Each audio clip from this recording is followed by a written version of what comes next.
Right, guys and girls, today I'm going to make a recipe which you have to guess, and hopefully before I end this video you'll be able to tell me what am I making or what I have been making. Right, you start with, you need a dough hook, 400 grams of flour, plain flour, and you've got 4 grams of salt and 200 milliliters of water. Warm water. What you do is get ready, put this back here, put the cover very nicely. Have a little splash of water first in case the flour sticks in there. Gradually start it on a very low initially and mix the flour slowly into the mixer. Be very patient with it because you want to be extremely cautious to make a perfect dough for the recipe that I'm making. Have a look at the dough. It's scraped up everything down from the sides.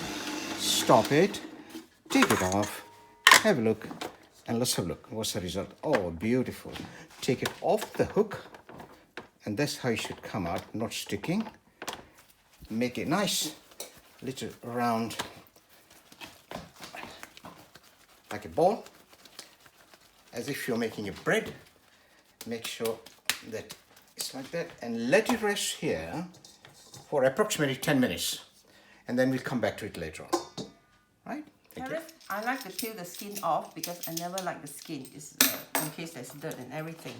And then you have to slice it really thin to get it into that texture. So slice it lengthwise like that, so you got a bit more grip on it, and then dice it down. This is more for the texture and the color than anything else, because I like the bit of red in my green, just like Christmas. And then you chop it really fine. And this you will add to the spring onions that I've chopped earlier. Okay. I'm using 15 stalks of spring onion. At the end of the stalk, not the leafy part, just cut it into quarters so it's mashed up. I like to use Chinese chives. Unfortunately, at this time of the year, we cannot find Chinese chives in UK.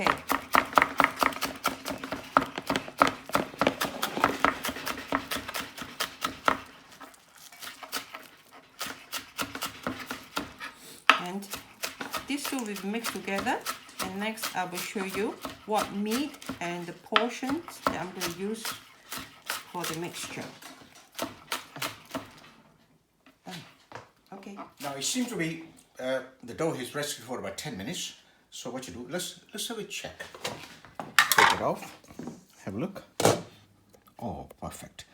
And then we're going to knead it for another approximately 5 minutes. So let's go. Quite nicely. Put the lid back on. Or sometimes it may not be necessary. And have it go very slow. After approximately 5 minutes, doesn't matter. I'll switch it off. Let's have a look. Take the hook off, it's already come off, and remove that beautifully, no sticking at all. And take that, make into a nice round ball.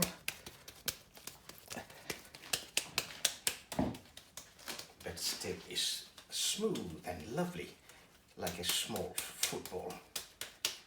And what you do, rest it for approximately half an hour. There it goes. Cover it and wait. Texture. We need to add all these condiments to the meat mix. This is 1 inch of ginger, which I have skinned, and you have to grate it. If you like the heatiness of ginger, you can add more, but for me, about this amount is enough. So if you look at that, when I'm cooking Chinese food, I like to use the measurement of a Chinese spoon. So this is about 1 Chinese tablespoon of grated ginger. And in this mix, we'll put that's about 1 teaspoon of soy sauce, pepper. And now we come to the light soya. I don't normally like to use salt in my cooking, so I'm using 3 tablespoons of soy sauce and 1 tablespoon of sesame oil. Now, if you have got shallot oil that is already ready, it's nice to use shallot oil as well. And 1 tablespoon of Shaoxing wine. And to that, we add 2 tablespoons of oyster sauce. 1 and then 2. Okay. And to this mixture, we have to add a bit of, that is 1 tablespoon and 2 tablespoons and 3 tablespoons of boiling water. Right. I'm going to use 500 grams of minced pork, and I have got 50 prawns. They are about the size of my thumb. Okay, and I want it coarse cut because when I eat the filling, it's coarse cut about that size. Look at my little pinky. Okay, if you mince it too much, then you won't taste the prawns when it's wrapped up. So I prefer to have it a bit more chunky, then I can taste the prawns better when I mix it into the mixture. We're gonna beat the meat, and I'm gonna use an egg beater hook. So in there, I've bought 500 grams of minced pork. I'm too lazy to mince it myself, so I bought it ready minced. And putting the beater down, we start beating it.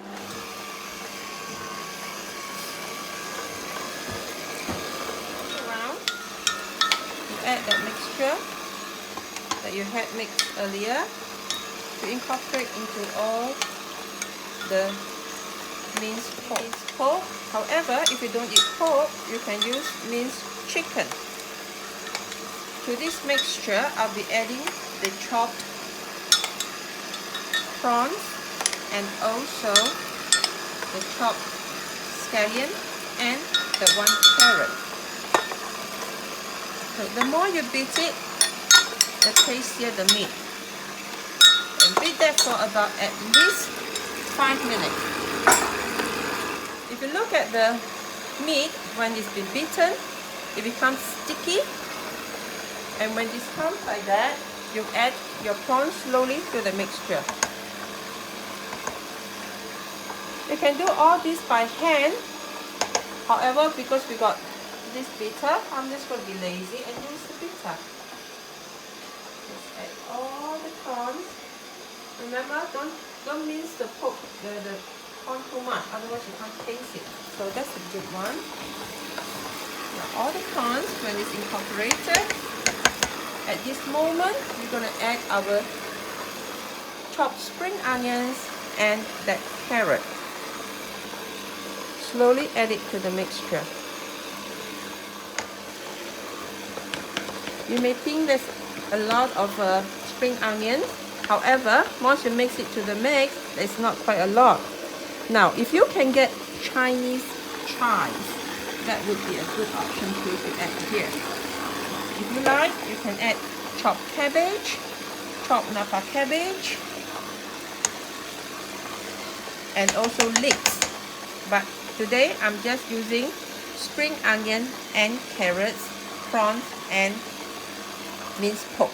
To about this texture, when everything is incorporated, then your mixture is ready. Now all we have to do is wait for that dough to be rested well. The longer you rest the dough, the easier it is to make the wrapper. So that's another 20 more minutes to go.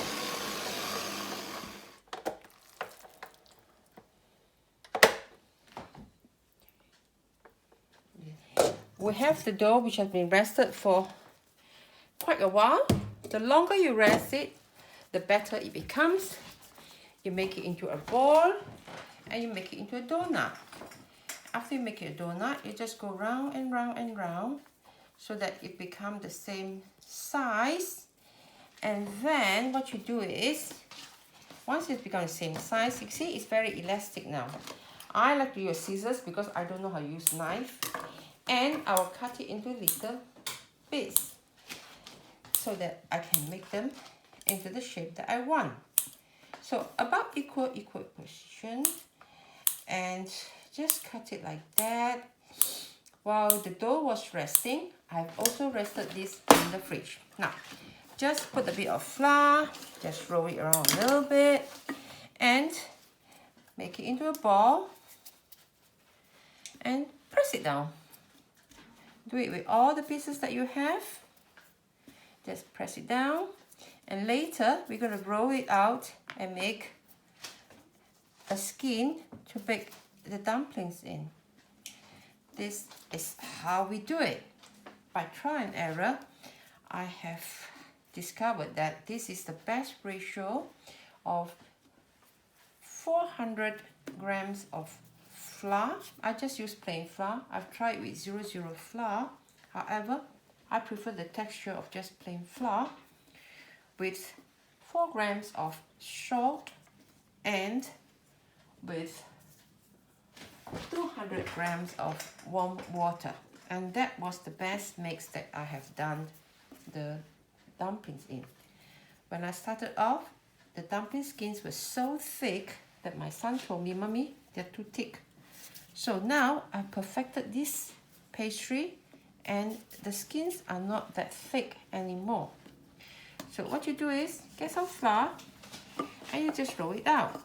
The proper way to do it is make the skin as thin as possible because you don't want to eat too thick a skin. And if you are not proficient, just know 1 pinch in the middle, pull and press, pull and press, pull and press. And reverse it, pull, press, pull, press, pull and press. Now you can ball this dumpling, or you can steam these dumplings, or you can fry it off like a gyoza.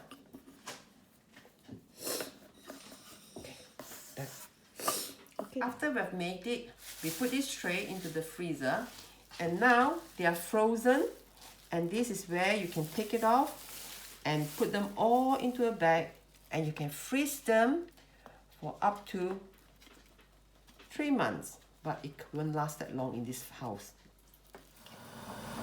Wok is hot, and put a little bit of oil, and you see the bubbles in the chopstick? That means the oil is really hot now, and this is where you put your dumplings in.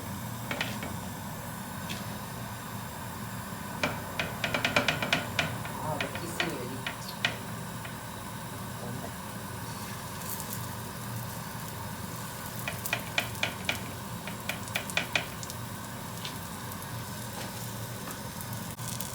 When you cook the dumplings that are frozen, you cook it from frozen and not defrosted.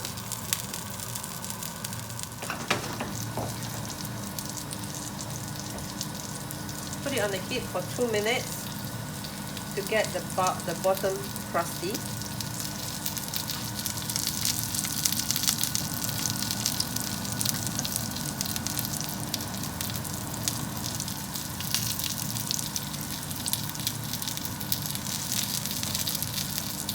Come to this stage, then we're going to add water to the dumpling.